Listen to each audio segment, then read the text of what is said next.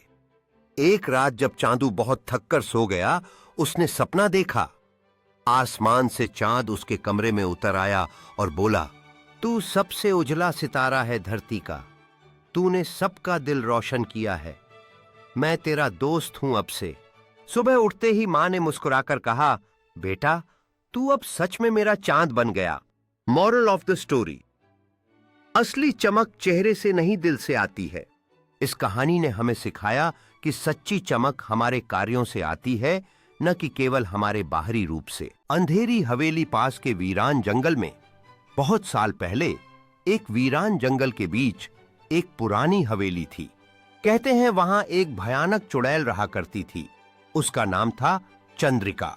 उसकी आंखें आग जैसी जलती थीं और बाल इतने लंबे कि जमीन तक घिसटते थे। वह रात के समय अकेले लोगों को बुलाकर उनका खून पी जाती थी। लेकिन उस जंगल में एक और डर था, शैतान राक्षुर। वह नरक से आया था और आत्माओं को अपने अधीन कर उन्हें गुलाम बनाता था। एक रात जब चंद्रिका एक यात्री को पकड़ने निकली, तभी राक्षुर भी उसी आत्मा को लेने आया। दोनों के बीच भयंकर झगड़ा हुआ।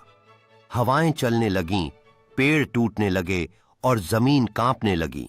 पर अंत में जब दोनों की ताकतें बराबर निकलीं, तो उन्होंने फैसला किया, हम एक हो जाते हैं, अब से हम मिलकर इंसानों पर राज करेंगे। उसके बाद उस हवेली से हर पूर्णिमा की रात चीखें आती हैं। लोगों का कहना है कि जो भी वहां जाता है उसका शरीर तो लौटता है, पर आत्मा चुड़ैल और शैतान के पास रह जाती है। सीख, मॉरल ऑफ द स्टोरी, दुष्ट शक्तियां जब मिलती हैं तो विनाश निश्चित होता है, लेकिन सच्चाई, हिम्मत और भक्ति से कोई भी बुराई हार सकती है।